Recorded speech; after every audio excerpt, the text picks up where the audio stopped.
Good morning.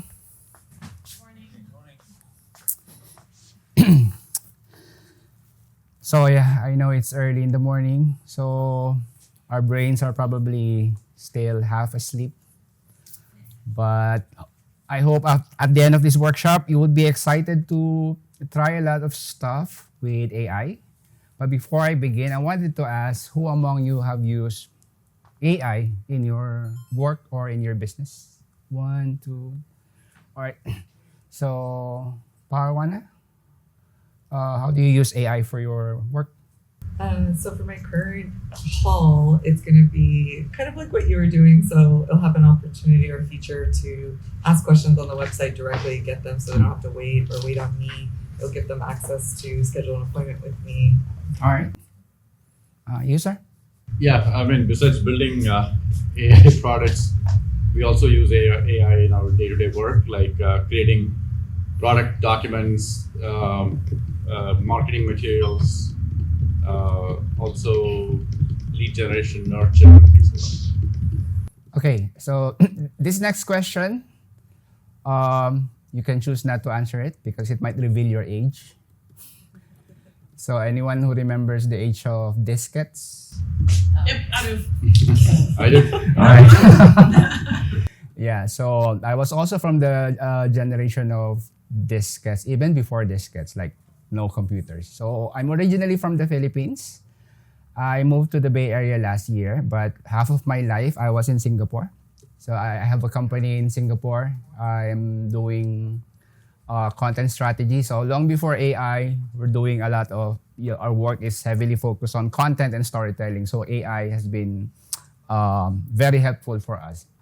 So I call this session AI can't replace your voice, but it can help you find the words. Okay? Because a lot of people would look at AI as something like replacement. We all know that a lot of people have lost their jobs, right? That's like the sad story of what AI has been doing. But I heard from an expert that it's just the tip of the iceberg, right?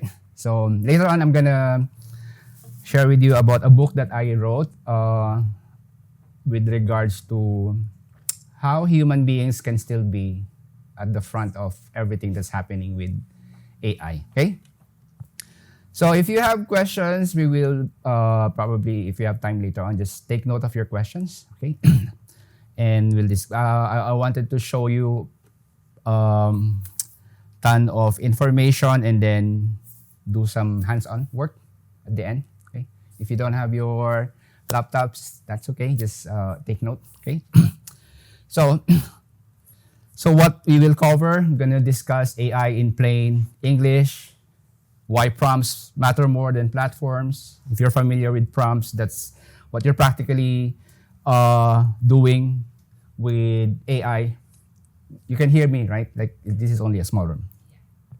So choosing the right tools, and I'm gonna share some simple structures that you can use to unlock better ideas using AI. And I'm gonna share how you can guide AI, to brainstorming. Most small business owners would have to deal with writing blogs, writing posts, captions, emails, and more, right? And of course, how to keep your tone, your personality. Because the challenge with AI is if you don't know how to use it right with the proper structure, you end up with different tones of voice. And we all know that in business, it's important that we keep our tone of voice. Like we know if it's an Apple commercial or an Apple advertisement compared to Samsung, because they have their different styles, tone of voice, right?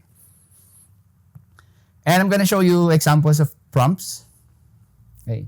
So what we will not cover coding, unfortunately. Coding is fun, but we probably need more time if we're gonna be doing coding. And we're not gonna be covering image generation, okay? So I want to share this process snapshot. So before AI, we spend hours brainstorming content ideas with no clear direction, probably with a bit of direction. But with AI, we can now create instant content, tailored. The key word there is tailored. What AI has been doing a lot is customizing the language, because the thing about AI, you train the language model to think and to speak like you. Okay? So before AI, we write emails, captions from scratch every single time. Now you can draft it easily using AI. You lose momentum because the task feels too big or too time. Of course, if you're like a one-member, two-member LLC, you understand the difficulty of, will I go and search for clients, or will I go and sit down and write my social calendar plan for the week? That is always the question for small business owners. With AI, you now can create micro steps and guided prompts that keep projects moving forward. Of course, juggling admin tasks, but now you would have automated reminders. And the most important thing, you feel like you're doing everything alone. Can you relate to that? Like, you don't have weekends anymore. Even holidays, we're working, right? If we are just like especially those one-man army. Although for me, I have a team. I also have I have incorporated the company in the Philippines, so all my team members are in the Philippines because I just started here in the Bay Area. I'm still by myself right now, hoping to get more people in the future. And with AI, you have a creative and strategic partner that you can tap 24/7, right? So AI in plain English, think of it like a really fast intern. Anyone who had worked with interns, like really fast interns. I hope you're not, too hard on your interns if you have interns. Once in our life, we were also in that stage. But when you have AI, you give it examples or instructions and it helps you do the work you don't have time to do. Okay? That's what AI is. But it doesn't replace your judgment or your story. It simply handles the repetitive, brain-draining parts, so you can focus on the parts that actually move your business forward. Right? So it's not going to be replacing you anytime soon. So here's what that means in real life. You are staring at a blank screen and trying to write a caption. Right? It happens. Now AI can give you a draft and then you can react, meaning you can modify it or you can stick to it, whatever you want. And like Parwana says, she is looking for automated question chat. So when customers keep asking the same 5 questions, that would be the case, right? Like, how much? Like, how much is the cost? Like, what are your services? Like, everything about your business. Now with AI, it can help answer them. So you're not glued to your inbox. You don't have to always check your inbox. And if you have ideas everywhere in notes, emails, voice memos, AI can organize them into something usable. Like myself, I would always have a small notebook on my pocket because I don't know when the idea would come and I have to write it. And then when you need to make decisions, AI can help sort information faster so you're not drowning in data. So, what is a prompt? It's what you tell an AI so it knows what you want. That's the very basic explanation of a prompt, right? Think of it like ordering at a cafe. Imagine going to Starbucks and just saying, I want coffee. What are you doing, right? I mean, the barista would need to know what type of coffee. So AI is like that. If you say, I'd like a medium iced latte with oat milk, it's more, what? It's more specific. So that's how you work with AI. You can ask AI, I need a caption, or I need this. You have to be specific. That is how you design a prompt. It's your instructions, your requests, here's what I'm looking for. All right, we'll go to the tools. There are a lot of tools, but I'm going to be sharing just a few which small business owners can start using. And these are not really expensive. I think ChatGPT is about $20 per month, I think, if they didn't change the price. So ChatGPT, you have like a flexible, creative partner on call. It helps you brainstorm content, draft emails, outline presentations, or just simplify your complex ideas. So ChatGPT is your go-to thinking buddy. That's the value of ChatGPT. But when we use Claude, it's more for longer documents or sensitive ideas. It's good for summarizing, organizing information. Let's say you need to read the white paper, like 8,000 pages of white paper. and you only need to get like the gist of the white paper, Claude is a good AI for that. If ChatGPT is your brainstorm partner, Claude is the quiet friend who helps you make sense of the messy parts and turn them into something structured. Okay? I use Claude more for research, but ChatGPT, I use it more for content creation. And of course, coding. Claude has a better coding AI. Gemini, if you have a paid Google, you might be missing the Gemini tool. It's included if you're paying for Google Workspace. Gemini shines when you need AI that understands visuals, data, and text together. So for me, I would use Gemini to interpret analytics. Before AI, I would have to analyze the marketing analytics for a campaign that we did for a client, which would take me days. With Gemini, you just feed the graph, the infographics or the chart, and it gives you like a snapshot, an overview in a layman term that your clients would understand if you are a marketing company. So Grammarly has been around, especially for me, because English is not my first language. If I'm doing a lot of work, different parts of the globe, so I need Grammarly when I write content, when I write emails, when I write reports. So Grammarly is the writing tool for AI. Now I'm gonna discuss what you say to the tools. So it's not about the platform, it's about the prompt. So I showed you the platforms, ChatGPT, Claude, Gemini. So if you're gonna choose one from the other, it's really not about the platform. It's what you're asking for, right? So different platforms can give you different types of output for different applications. So you have to determine what am I gonna ask, right? So the tool is not the genius, you are. Right? AI is good. It's really good, right?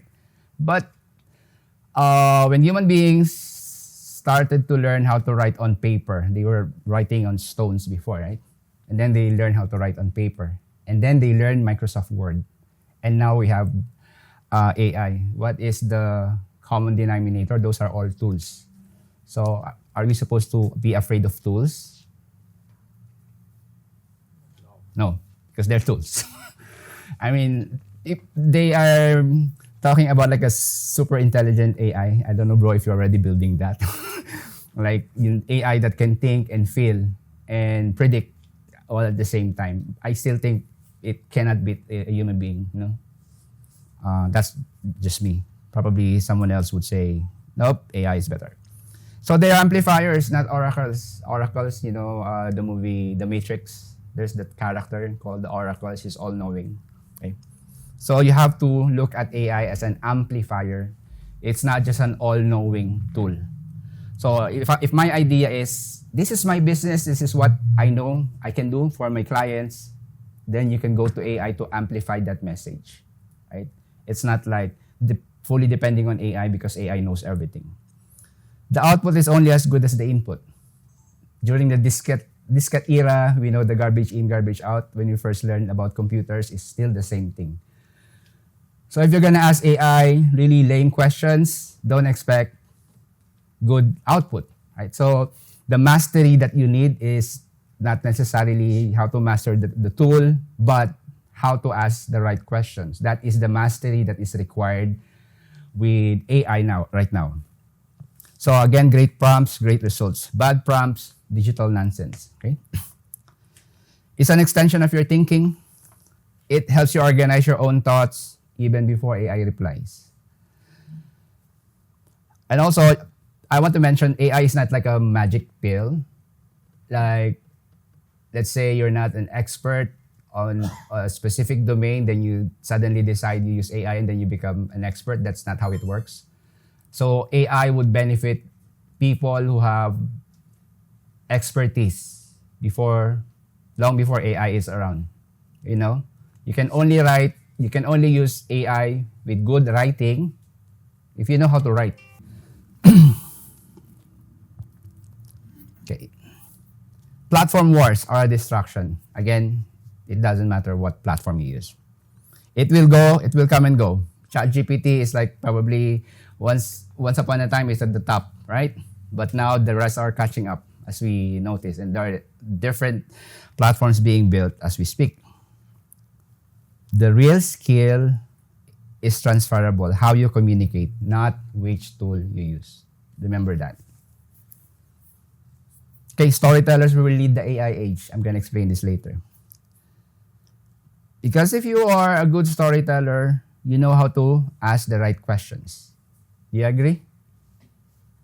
Like, even when you're discussing with your friends, with your family, you would notice the great conversations start with really interesting question, right? If you would ask, how was your day? What answer would you expect? Good, bad. Good, down, like a one-liner reply, right? Right? But if you start with, hey, you look amazing today. Anything happened interesting? Then that person would open up more, right? So conversations, right? The people who know how to ask good questions and give clear directions will always win. Tech changes, but clarity stays timeless. Right? Even before computers, mankind is in pursuit of clarity. Right?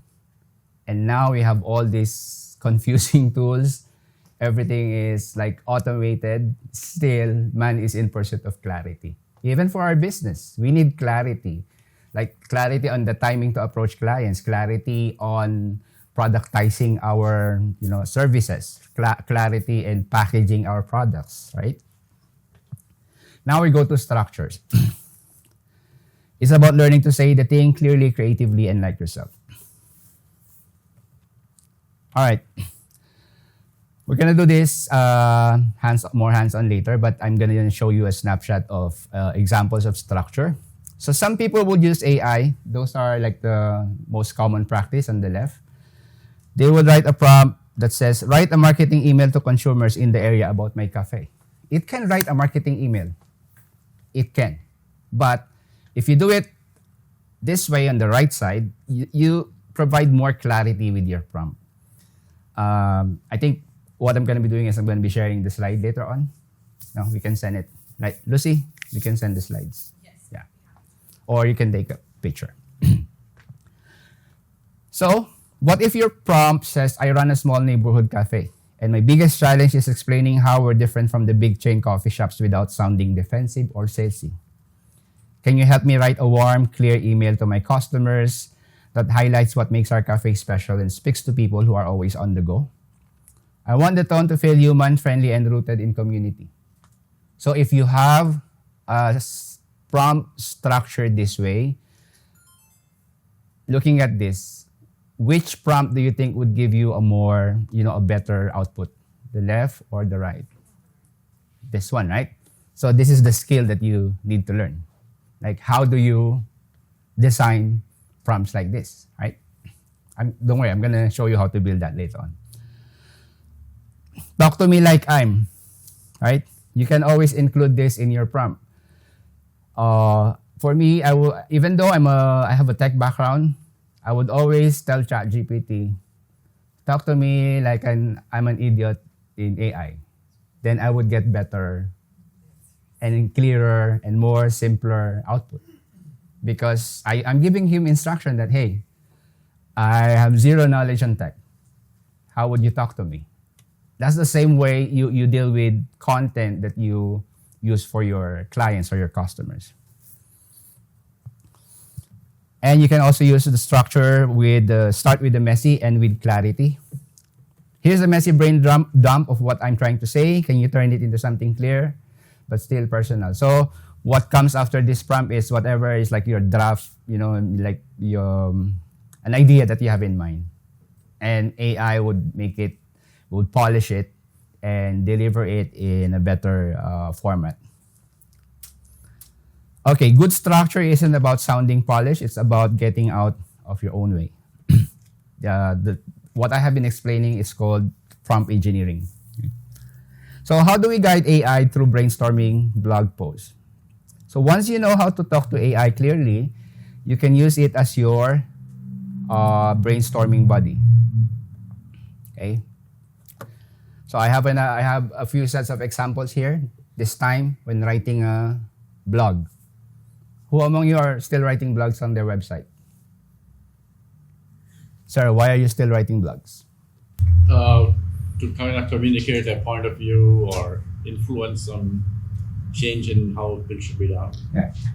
But that's one reason why we still write blog. But the primary reason why we are writing blog, a lot of people are forgetting who owns the internet. Who do you think owns the internet? I mean, do you still go to Yahoo to search? Is there still Yahoo? I don't know. Where do you go when you search? Where? Google. Google practically owns the internet. Would you agree? Because anything that people is looking for, it's always Google, right? I remember there's like AOL, right? There's a search engine with AOL before. Okay, so while you write blogs, of course, you need to inform. You need to educate your customers, your clients. But the real reason why you're writing blogs is this. Imagine you built a website. What pages are in a website? Home, about, what else? Services, contacts, or anything else, right? But when you build your website, and once it's up, what will be your next step? How do you update your website? Do you always update the About Us page? Probably once a year, right? If you change. But you are writing blogs so that Google will know that you have an updated website and Google will see or read the relevance of your website. Because the job of Google is to always crawl websites. It's called organic search results. So let's say you are a branding company or event. Let's use Parwana's business. So she would benefit from it. Let's say you're in an event space company, right? Okay, you have nice photos of your event space. You have like whatever you say about your event space. You have pricing, you know? You have like samples of events that was done in your event space. But once Google crawls your website and Google sees it, okay, that's it. But Google doesn't crawl websites once. Right? That's why search results are always updated. So you need to optimize your website. How you optimize your website is you have to always write blogs. Okay? Because Google is your first audience. When you write a blog, it doesn't go directly to your target audience. Google will determine if your blog is worth reading. That's why on organic search, you would see the best optimized blog on top. I'm not talking about Google Ads. That's different because you bid for keywords. What I'm talking about is you should be writing blogs at least once a month on your websites so that when Google crawls your website, the relevance score is still there. Google would know that you're updating your website is fresh. And that convinces Google that, okay, this blog is relevant and I know that this is targeting, if it's an event space, it's targeting, let's say, marketing managers or program companies, event companies.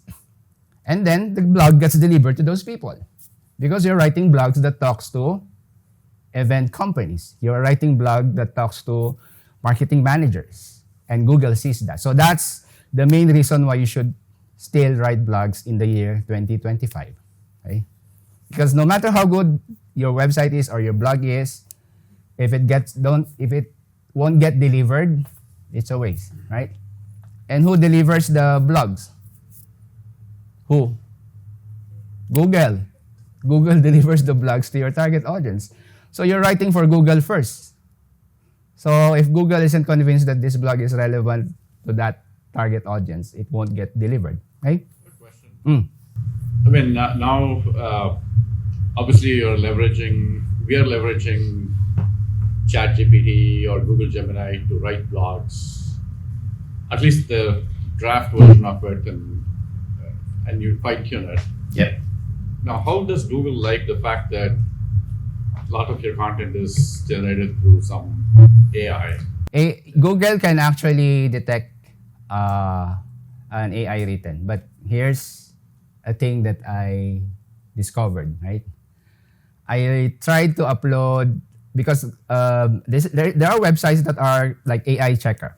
It gives you the score, like it's like 80% written by AI, 20% written by human. I wrote something from AI and copied it directly and uploaded it. It says 90% AI, but I didn't write anything, right? So where did the 10% come from? And I wrote something which like I really wrote it, like all the mess that I have. It says 40% AI. Okay? So that is something that, you know, for me, as a content creator, it's a gray area. But AI, Google knows if it's AI written. And I know that Google is doing something, you know, to bring those AI written content below. But at the end of the day, as I've said, these are tools, and it starts with your idea. If you really know what you're writing about, AI would only be your draft, right? Because those people who would do a copy paste, those are the, you know, doing the shortcut. Because I need the topic, ChatGPT can write it for me in less than a minute, and then now I have a blog, right? So in your experience, should we try to get to some percentage of? Yeah, you can still get to some percentage. Yep. But the idea there is for Google to recognize that you're doing something on your website, compared to uploading your website and launching it and then doing nothing at all. The idea there is, even if it's a low score or a high score, Google knows that every month you are writing content, and that matters. Okay. So, some people would write this for their blog post. Write a blog about my event space, which is positioned to be the best in the local area. Right? But what if you write it this way?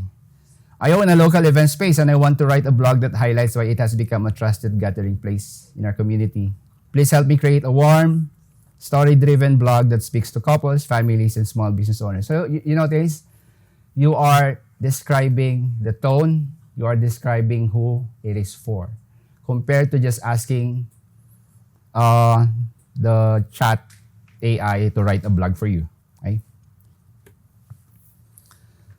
Give me a caption about branding a flower shop. That can also work. But if you say, I run a small flower shop and I want a caption that captures the heart of my brand, please write a warm, story-first Instagram caption that highlights what makes our arrangements meaningful, not just pretty. But what do you observe about this section here? What can you say? Anyone? Relatable to the customer. Mm-hmm. What else? There's a lot of imagery, like it's like a feeling. Like it gives you can see it, you can feel it, almost like you can smell it, kind of feeling. Anyone else? Last one. Those are all right answers. Anyone else wants to try? What's your observation? This prompt. Okay, no one else. So this prompt reflects that the flower shop owner understands her business. You agree? If you do not understand your business, would you be even able to think about this? You have to know who you're talking to. You have to know your tone of voice. You have to know your messaging style. Okay? So remember a few slides ago, I talked about that's the tool, but you are the genius. No? You are the genius, not the tool. So, what is your assignment? Of course, first and foremost, you need to find clarity. You need to understand what you're doing. Like for us, we are a marketing company somewhat, but our work is in the intersection of branding, marketing, and strategy. But when people would ask me if I go to networking, hey Robert, what do you do?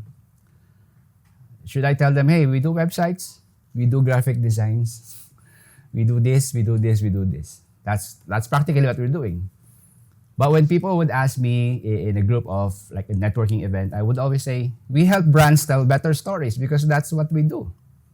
The companies that we help, they are not able to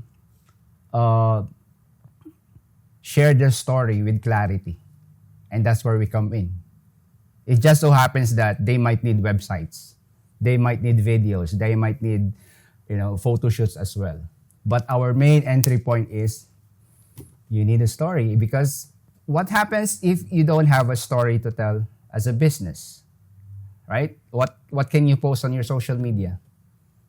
You can only post we're good. What else? We're the best. Cheap. Right? We're cheap. What else? There's a lot of things you can talk about, but it all of them points at you. Like if the only thing that you can say is we're the best, the rest of the people can also say that they're the best, right? But okay, given you're the best, like LeBron James keeps saying he's the best player, right? Like every time, but not many people believes it. So if you keep saying we're the best event space, we're the best IT company, how many times in a year can you keep saying that? Would you post on Monday, hello, we're the best IT company, and this is what we do. And then on Wednesday, we have done this for our clients because we're good at what we do, right? But let's say if you're an IT company and your content would have topics like optimization, why optimization is important for every organization, and how tools can help with optimization, right? If you're an event space, like you can talk about why proximity matters when choosing event space. That that might be appealing to people who are far, but it shows your understanding of your business.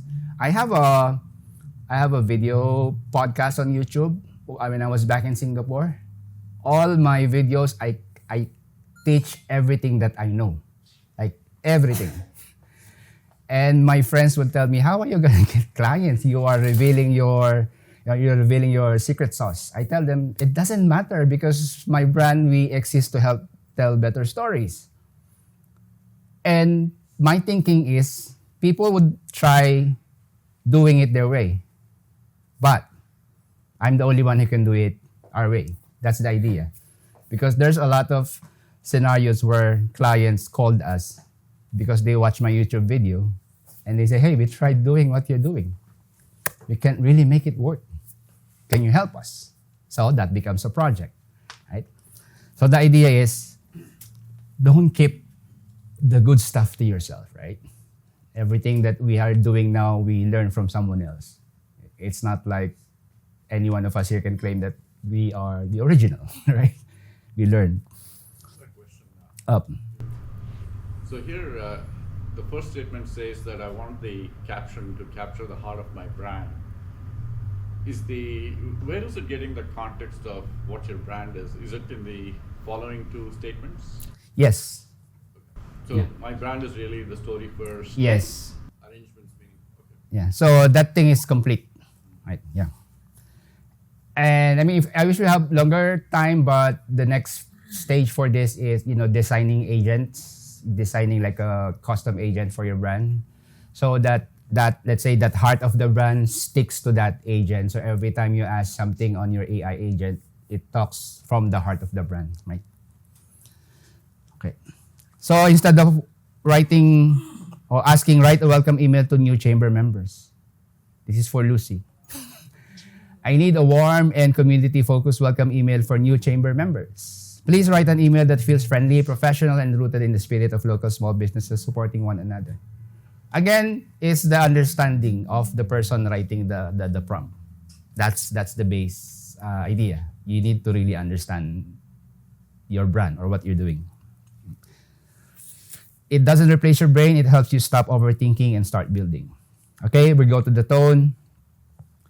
So AI can write your sentence, but only you can bring the soul and your voice.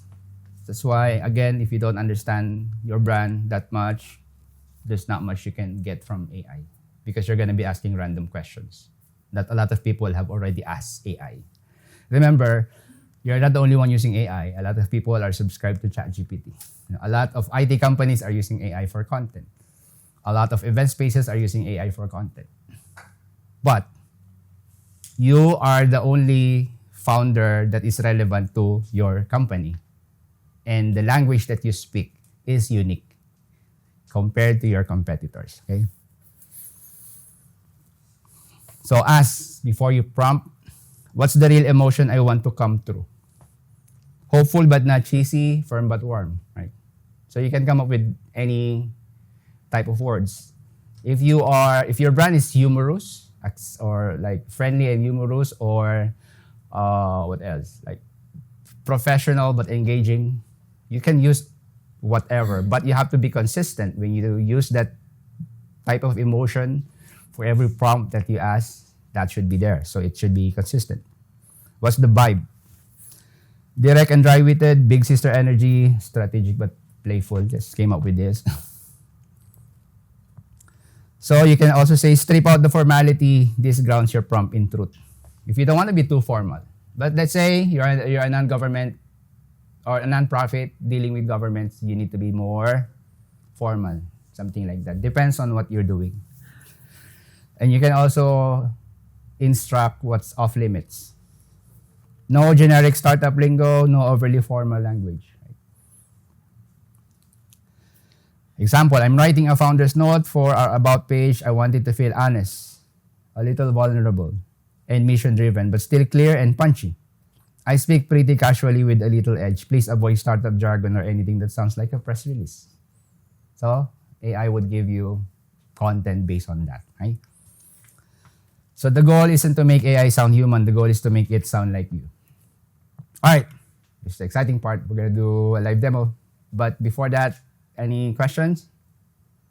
So if you don't have your laptop, just I can probably share the recording as well, for the live demo.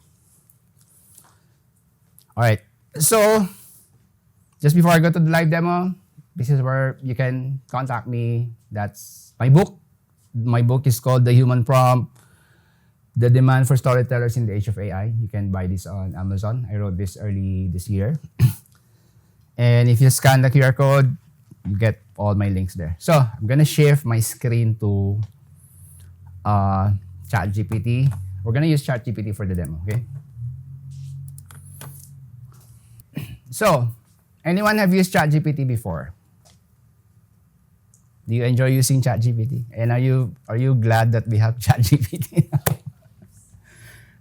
I mean, for myself, writing like hundreds of blogs a year for my clients, my goodness, ChatGPT is a good tool for me. So, practical examples of how you can use ChatGPT, right? Let's say you want to write a cold email. Right? How do you usually do it? When you write a cold email to a potential client. Anyone? Do you still use cold emails? Anyone writing cold emails? No. Warm emails. We write cold as well. All right. So let's say you have a potential client. What if you're writing a cold email? What would you use? What would be your first step? I would learn something about the business and the person I'm writing to. Okay. So how long would that take you on average? 5-10 minutes. All right, 5-10 minutes. Okay.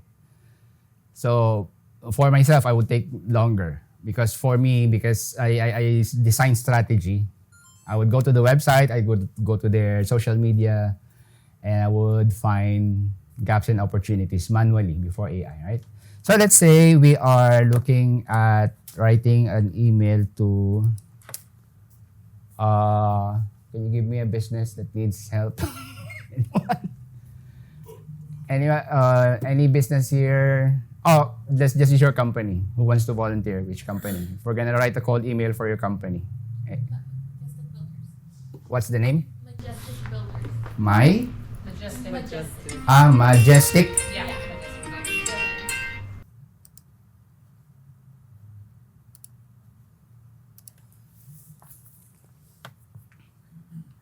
All right. So usually what I would do, nice header, right? Nice text in the front. I would take note manually before AI, right? That's what I would do. Let me just quickly browse the web page. Okay. Now I want to write a cold email to Majestic Builder. So I need a draft. Again, what I'm going to be showing you, these are all drafts. It's really up to you if you want to end up using exactly what AI would give you or you fine tune it. But I am sharing it to you in the context that these are drafts and you're supposed to fine tune it. But this is what I would usually do. I would copy the website. I would go to ChatGPT. Okay. So what is my goal? I have to start with a goal. Let's say as a marketing company, my goal is to help Majestic Builders. That's my goal. Whether I get paid or not, honestly, I don't care, right? That's how I work. That's why I'm not a millionaire. Back in Singapore, I've done a lot of work that I didn't get paid, but made me happy. I sleep with a smile on my face. Okay, so Majestic Builders. Okay.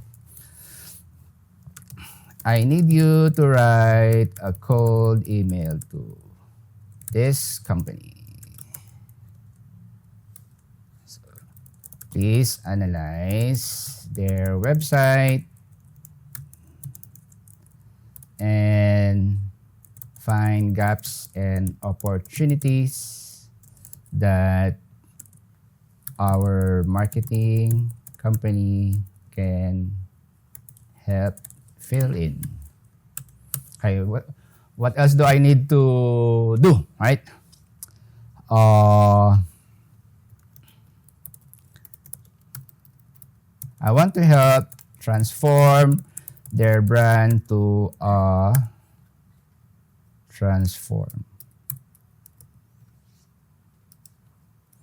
story-driven brand.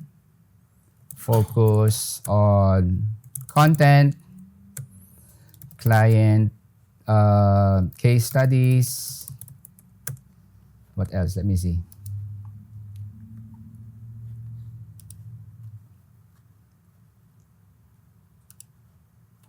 And not to sales.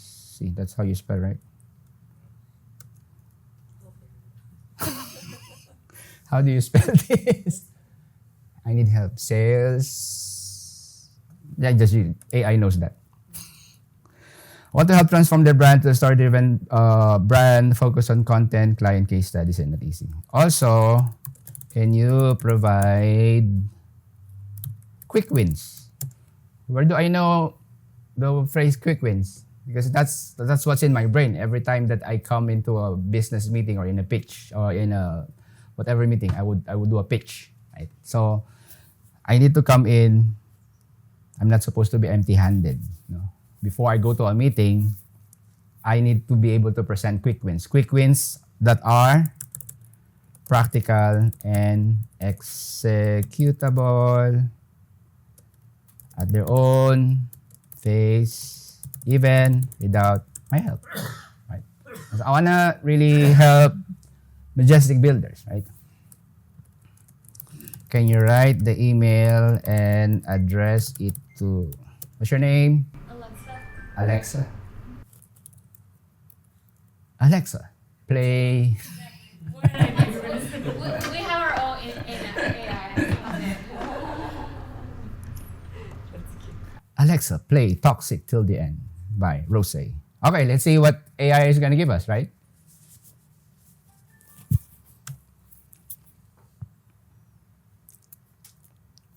So this is what it's doing. In a split second, it gave me a draft of what I can email that's probably convincing to Alexa and Majestic Builders. I hope you're doing well. I'm Robert from Next Story Studios. I've been reviewing your website. I made it sound like I was on your website for 5 days, but I'm not. I love what you stand for. High quality craftsmanship, a full service offering from foundation to finish, and a genuine commitment to client satisfaction and long-term relationship. That's relevant to you, right? That captures your attention because that's you. As I explored your site, I saw some great strengths, but also a few opportunities where a more story-driven marketing approach could help you stand out even more strongly in the Bay Area home remodeling market. Right?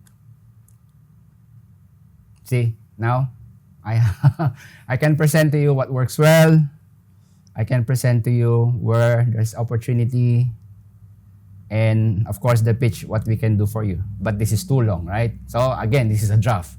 It depends on my magic how I convert it to an email that would really help you, right?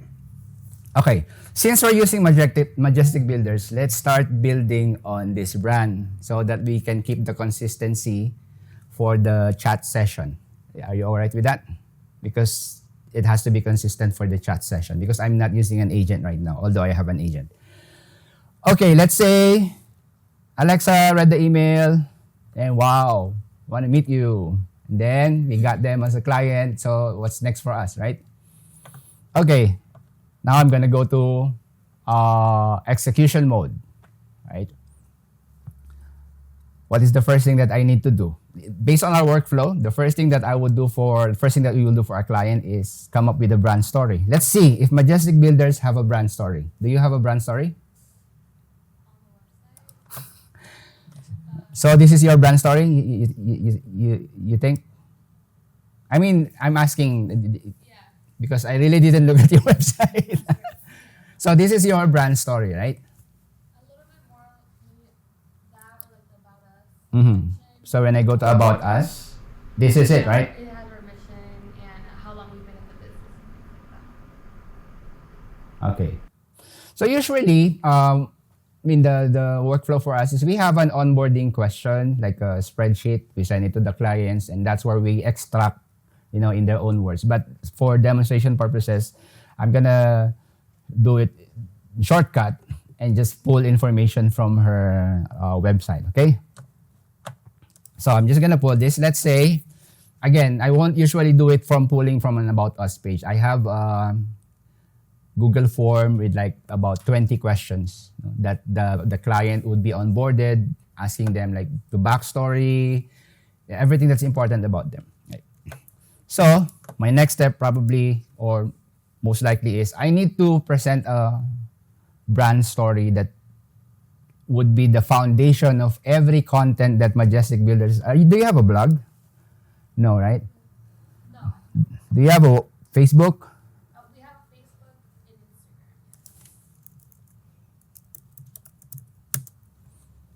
Instagram. It's also Majestic Builders.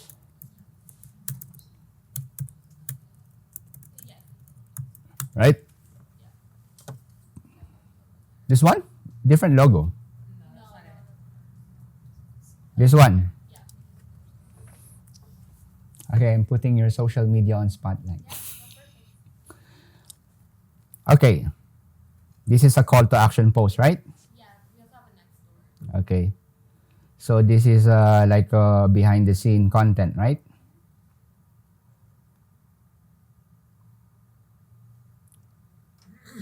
Madana Roofing, is that your partner? Yeah, that's I think I sent a cold email to Manada Roofing. I met someone from there. Okay, so this is featuring all your products, right? Which is good, right? But my question is, are your competitors doing the same thing? Right? So how do you stand out? That's where the brand story comes in. So let's assume that you did an onboarding with us, but I'm just gonna pull your About Us page because most likely this is where your story is coming from. Okay, so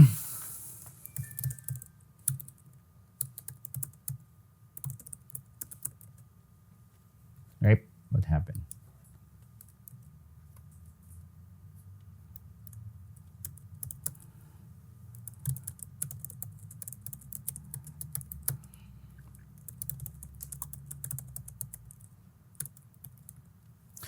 My spelling sucks. Dep. That's correct, right? Why is it wrong? It's in dash step. In dash depth. All right, thank you, Parwana. And in depth focus on the real value that their brand provides to their clients. Let me just pull a phrase here.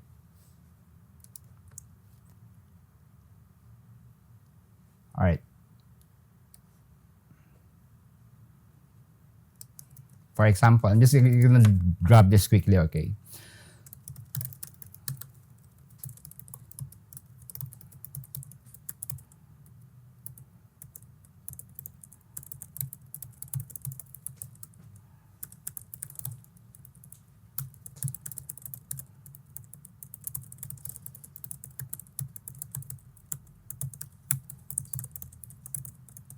Relatable, dependable, trustworthy. What else? What other words you want to use? Fun to work with. That's important. All right. I was gonna say affordable. All right. Thumbs down. You really want to put that right. Affordable and accessible. Let's say that. All right.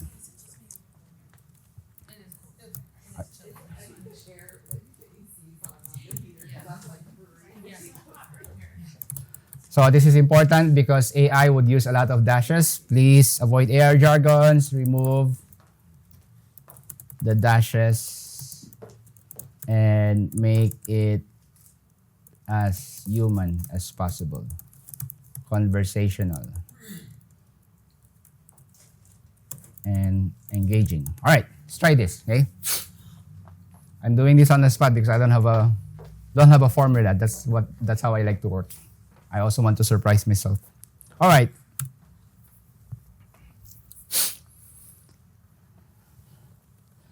Now, the question is, let me know if this is true, right? Okay. At Majestic Builders, we believe every home should tell a story. Is that true? Or you just realize it now? Yours. So we don't just remodel kitchens and bathrooms or hang doors and paint walls. From the moment we step into your space, we see potential. True. All right.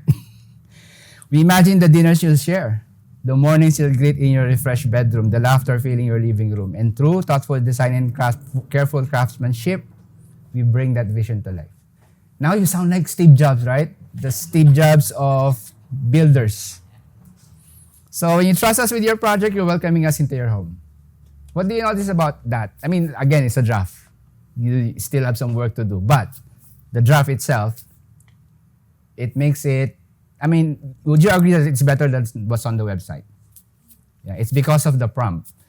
It's because of what you're demanding AI to provide for you. And that's really how AI should be used. It's not like don't treat AI like a switch. Like, I want the lights on, want the lights off. You are missing a lot from AI if you were like that. Now, the next stage. So, what if Alexa thinks that's too long. We're going to lose people after the first paragraph. Okay. Can you make it more compact? Yeah, I can just ask him that.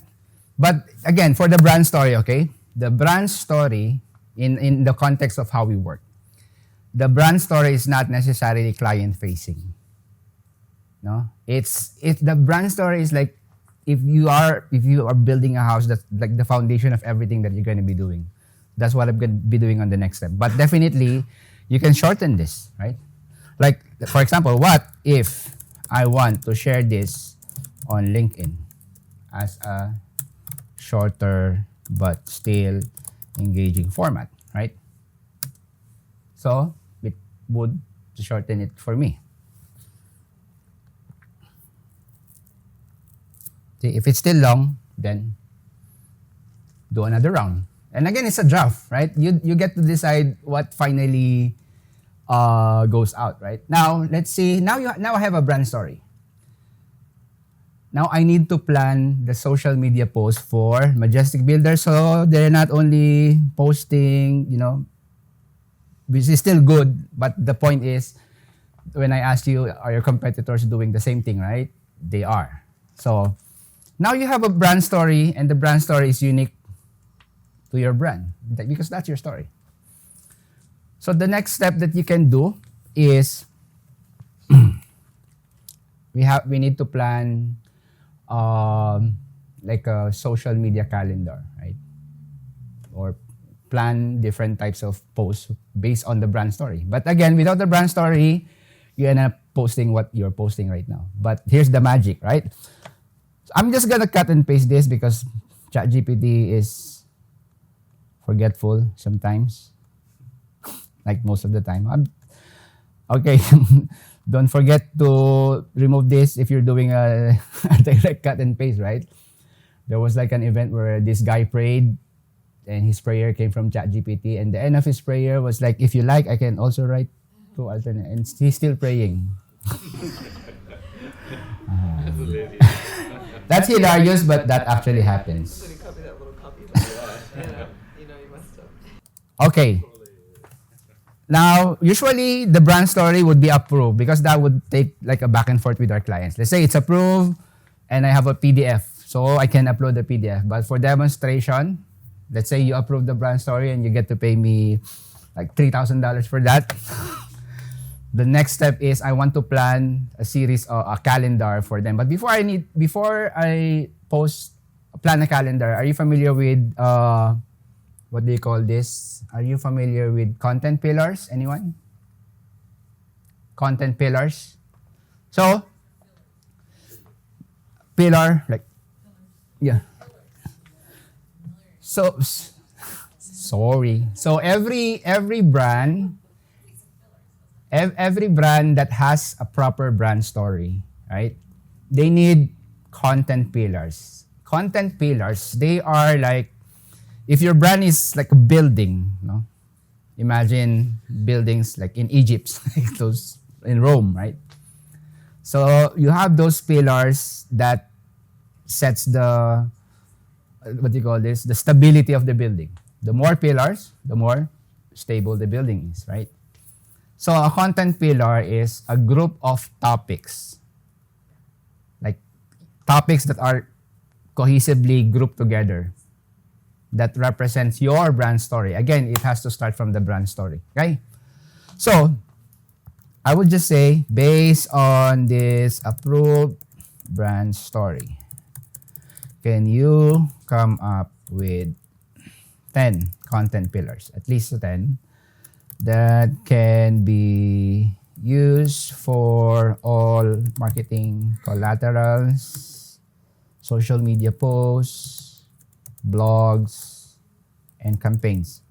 Okay, the most important thing here is, it depends what you want to write, but the most important thing here is, please stick to the brand story, make it consistent, and engaging at the right platform, right? So let's see, it's gonna give me now 10 content pillars, right? Based on your brand story. Did I paste your brand story? Not yet.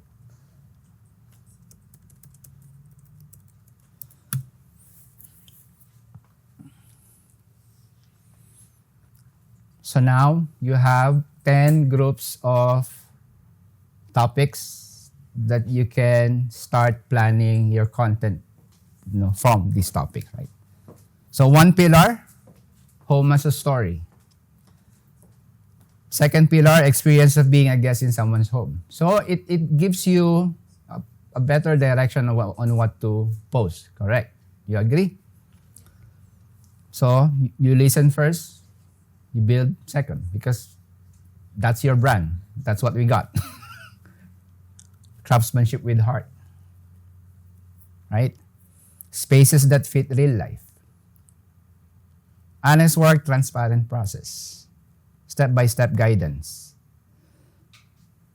So you imagine how much content you can build in a year just by using any of these content pillars. Because let's say, then again, you approve this, for example, right? That's another $2,000. You approve my work. So let's say craftsmanship with heart. Okay. Based on the craftsmanship with heart, can you draft 10 unique content pieces for Facebook and Instagram? What would be your usual call to action? Call us or what? Yeah. All right. Call us, reach out to us, things like that. Now, you notice my prompts now are shorter. You know why? Because it has the brand story in place. The brand story now becomes the foundation of every answer to the question that I'm posed. That's why the custom agent is important. Because for us, once we got the brand story approved, we build the custom agent, we implant the brand story there. So however simple the question now is based on the brand story. The example that I showed on the slides, those are more for singular requests. Unique content pieces for Facebook and Instagram. Please add different CTAs that as clients to call them for. Do you do like free quotations? Yeah, we do.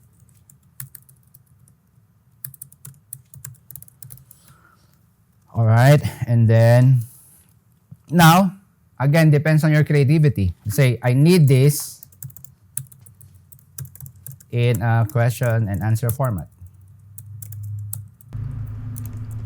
Question, you keep correcting your typos. Wouldn't the engine figure that out? I guess it's in the browser, I think. I don't know if ChatGPT does. I'm not aware. Do you know that ChatGPT does? It depends, because if the words have similar meanings, Yeah. I mean, if it looks similar but there are different meanings to words, it can't figure it out. Yep. I'm waiting for ChatGPT to be able to integrate Grammarly, right? That would be like the ideal scenario because Grammarly is really good in grammar and spelling checks. Question answer format. And this is the fun part because once it gives you an output, you're gonna do copy and paste 10 times, which is really difficult. Can you write it in a downloadable CSV file with 3 columns? Title, creative caption with CTA, let's say text for graphics, headline text. All right, let's see what it does. Now, I have the pillar. I'm instructing ChatGPT based on this pillar. Now produce social media post for me. Do you have any questions so far? Yes. So I noticed you're using ChatGPT. Why not Gemini? Yeah, again, for me, based on my experience, ChatGPT is good for content creation. Gemini is for converting my analytics to layman language, and Claude is for like longer, like white paper and reports, helps me analyze, right? So I've tried everything. ChatGPT gave me the best result. That's the only reason. Some people would prefer Gemini. There's no again, it's the tool, right? There's no problem which tool you would use. But for me, I did testing, and ChatGPT gives me the most relevant output based on how we do it, even before AI. All right, let's see how it looks like.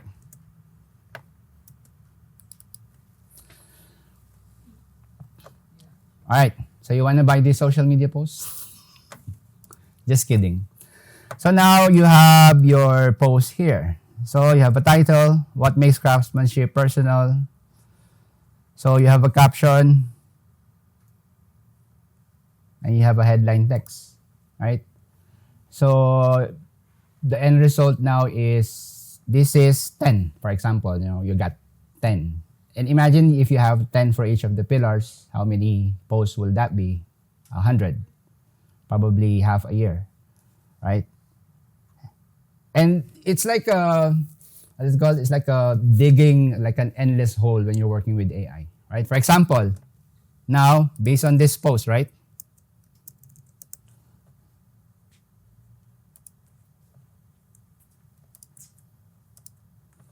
I pulled one post.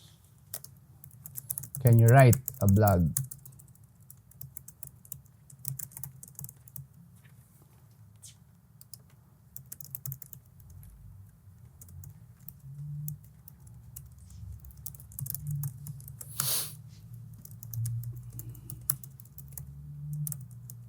SEO keywords, optimize meta under 120. These are just, the technical stuff with writing a blog.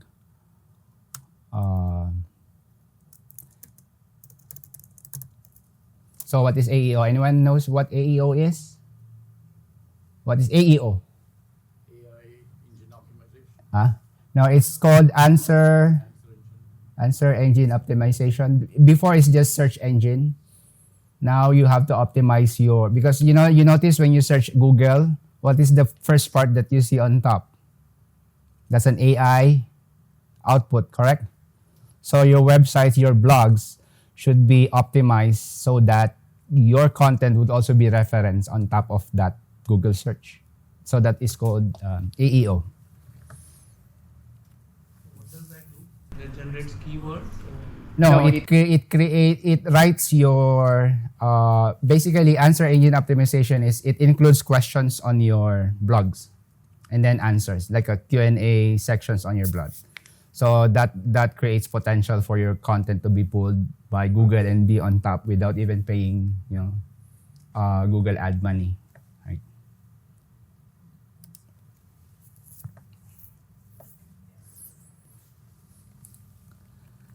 See? So it performs well on Google, voice search, and AI search engine, right? So this is your title.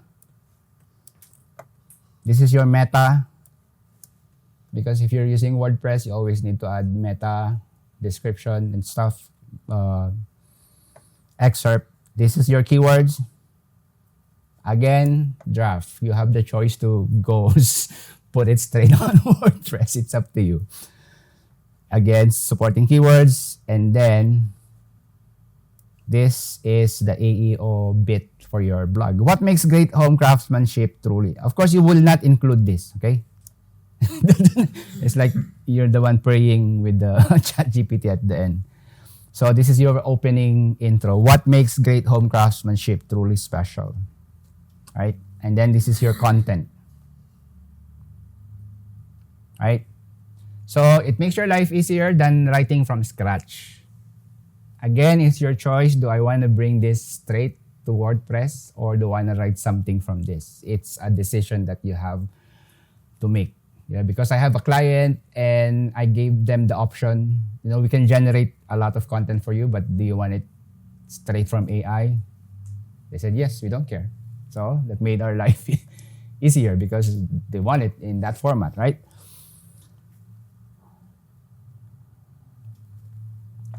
All right, so in roughly, I think less than 20 minutes, around 15 minutes, we were able to build a brand story for a potential client just by analyzing the website. And we were able to build content pillars that would help us write multiple types of content.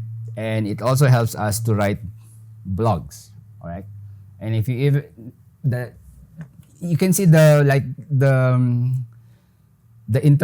connectivity of all the content that you created, right?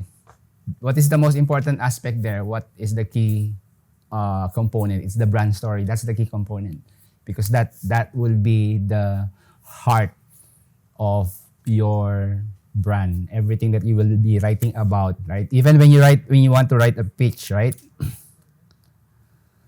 Let's pull where is my brand story? Right. Okay. I am going to a presentation and pitch Majestic Builders as a partner. What company do you usually partner with? What type of companies if you have partners? Was like Engineering contractors, right? yeah, engineers. To an engineering contracting company. prepare a pitch deck based on our brand story.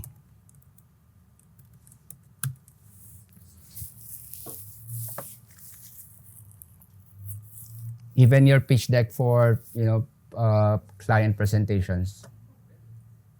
Again, if you don't have the brand story, what are you doing? You're gonna be doing everything from scratch, and it's gonna be scattered, right? Because you will be asking AI with multiple layers of questions that are not based on any foundational knowledge, correct? Right? See, it created the pitch deck. Right? You want to open it? I don't want to open PowerPoint. I don't have PowerPoint. All right, and then this is the latest addition with ChatGPT. It asks you what to do next. All right, the tendency is it makes people lazy, right? You agree?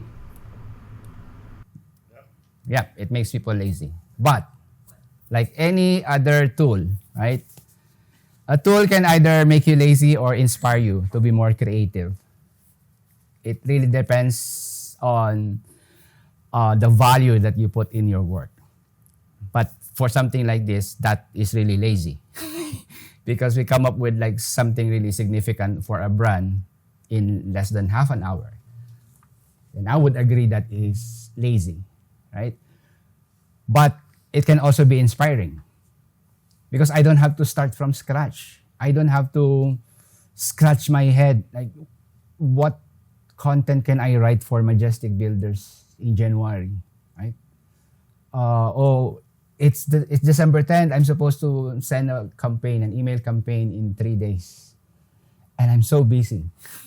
What am I supposed to write for Majestic Builders? Right? But because I have a brand story, I have more space to be creative. Right?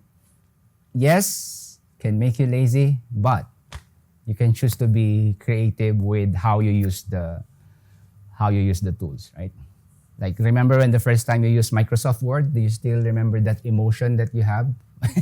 First time you used anyone remembers that day when my first time that I used a computer was 1996. 1996. You know, the big CRT monitors. And when you look back at those UI in 1996, that's really ugly, right? Compared to the interface now. But 1996, that was really amazing. Would you agree? When the first time that I look at, and I would always keep copying things even though if I don't need it because I just want the Windows, remember that animation when you're copying on Windows? There's like a folder with the flies flying to the other folder. I would keep copying just to watch that animation. Back in 1996, I was in college. And the first time that I was able to print something that I created on word processing, my goodness, that was really fun. I am a teacher in Singapore. I always share to my student, you will not live during our generation. And we would manually go to a library. We are in a library and manually look for the book and manually flip the pages to just get a freaking paragraph of our assignment, right? Now you have Google. Anyway, tools. Yes, sir. Slightly different question, or just to understand how ChatGPT exactly works. Is it possible to save this context? Yes, I'm using an agent. The thing about ChatGPT, once I get out of this, it gets out of its memory. It might remember. I've done some research. Sometimes it will.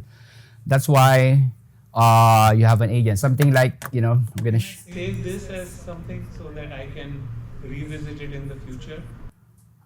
It has a history of the chat. Yeah, it has a chat history. Yeah. But like if I am you, right? I Yeah. can imagine I did this work for Majestic Builders, and if they call me a month down the road, I should Yeah. be able to get back to the context, right? Yeah. So for me, this is what my actual paid ChatGPT looked like. So I have a few clients here with their own GPT. So I embedded the brand story for each of these. Okay, but when you talk about the history, it's probably, yeah, it's here. You can go back, but because it would continually build. So your choice is because if yeah, so I have clients that I don't still use agents. For example, here, a client called Coramos. So all my history is here because I didn't create an agent for them yet. They're not yet decided if they want to go. Everything is here, right? But for an agent, it doesn't stay, but it goes to the history at the bottom. I mean, I would just, but the benefit of the agent is the context stays. Right? If I ask the same question on different agents, it would give me different answers. Yep. Can you explain what an agent is? Okay, so all right, I'm gonna show you. So this is an example of custom agent. So I have a client, my friend, who is an author. He's a priest, right? So this is what it looks like.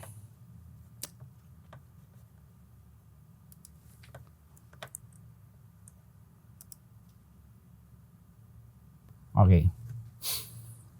So this is what the agent looks like. So when you create an agent, you put a name, you put a description, and the generic instruction, and a reference file. But for this, because we don't need a brand story for him, it's just a book author brand. So I uploaded the summary of the book, of course, with the approval of the author. Uploaded the summary of the book so that every question that I ask, it would always reference this instruction and this book item. For something with a brand story, not necessarily a bookmark. You know, again, imagine you're working with 10 brands, 10 different brands, and you would always ask the same question. For example, it's Christmas season next week, or it's Christmas Day is next week, and I want to write a caption to promote X brand with etc. etc. etc. If you don't have context on the chat, it will give you similar output. Agree? It would give you similar output. But because I have different agents that I embedded the context, I embedded the brand story, the output that it will give me is based on the language of each of these. For example, this is Tagalog, right? Just for example, right? It is Christmas time soon. Can you promote? What? I forgot the product of this client. It's a coconut shake. The coconut shake for families. Again, I have the luxury of writing short questions here because I have the embedded agent. So when I enter, So it's like client phone. yeah. Like its own personality. Yeah. So if I have if Majestic Builders will be my client, and then their competitor is also my client, it's not going to be a problem for me. What is a name of your competitor? Give me one. SF Hills Construction. The X name. Brand X. Let's call them Brand X. So if I'm going to do for Brand X, which is the same business as them, it's not going to be a problem. Look at the output. It has a Filipino language because the brand is based in Manila. No? Because we have a team in Manila. So the brand is based in Manila. So I embedded the style of the language of the brand is funny, Filipino culture, everything that's witty because it's a coconut shake, right? And it will not come up with this format if it's not an agent. Because again, if it's not an agent, the whole chat session is being shared by every brand that you're working on. Okay? So it's important to build an agent that is customized for the brand. Any other questions? Clients access this as well, or it is only for you? for a fee. Because we own it. It's because it's embedded in our subscription. So we have clients that would want access to that, and then we charge like a subscription for that. Yeah. Yes, sir. Do you have to pay for each separate Agent? No? Like, if you only have one business, but you have like different call to actions, would you make a different agent for each one? No, the agent should be just for one business. Yeah, because what you need is consistency of the language. Yeah, so one business, one agent. And again, you have to establish the brand story. So the different agents is more for someone like you who has. Yeah, I have multiple clients, yeah. So I would build, yes? So the agent has, you're showing like if you associated a PDF, what else can you associate? Like images, Images, yeah. websites? Yes. Let's say a client gave me a logo because they have existing logo. So, if the client specifically requests that, hey, our brand color is green, right? Like that's what they are. Like earth-friendly language. Yeah, green, like those things, right? So I can upload the logo. And another thing that I do because we have clients where we build the brand from the ground up. So after my graphic designer would build the logo, I would put the logo on my agent and ask him to give me a brand guide based on the logo that my designer did. Right.